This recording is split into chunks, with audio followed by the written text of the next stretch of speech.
So C3 came about from the executive director of Contemporary Craft, Rachel Rarick, contacted me well over a year ago and just asked, would you be interested in doing a residency at Contemporary Craft? And if so, what would it look like? I started thinking about contemporary craft and even just like taking the two C's.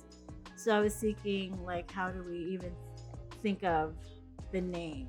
So I was thinking CC. I'm like, well, what if we did three C's and it was cloth, culture, community? And I knew I wanted to explore Blackness, and I thought Black Pittsburgh. And then I asked the question, who was the first Black person in Pittsburgh? And that's how it all started. So I wanted to start the history and start talking about Black Pittsburgh before 1758. So I started looking at that. And I also really wanted to think about Black Pittsburgh before the transatlantic slave trade.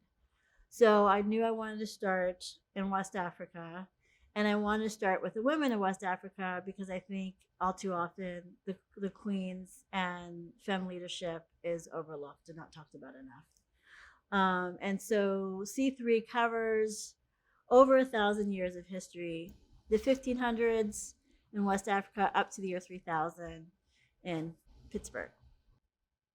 For the C3 flag is an example of maybe being too ambitious creatively, because I thought I was going to make all the fabric for the whole collection. And once I started getting into it, I realized this is really difficult. And not only make the whole fabric, I was going to weave the fabric. So a lot of this was like have this big grand idea and then figure out how to actually implement it. So instead of making all the fabric, I bought textiles and printed out the fabric. But the C3 flag is in honor of Black Pittsburgh.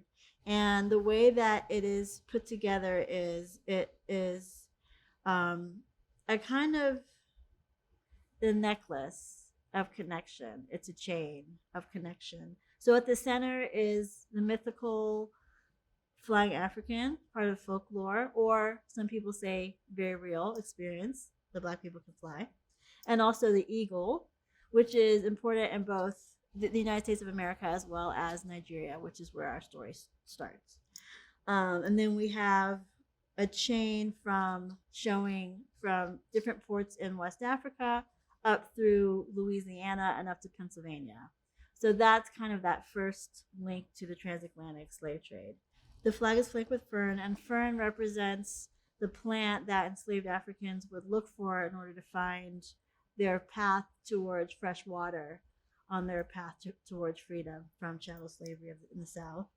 And then we have flora and fauna and different healing foods that was present in both West Africa, southern parts of the United States, and in Pennsylvania. And they include lots of different things: wild senna, Lego spinach, dandelion, garlic, collard greens, among many other things. And so this also, I think, the creation of the C3 flag, I think, also represents the research, because this project was as much as a research and writing project as it was a design project. So yeah, it's there's a lot.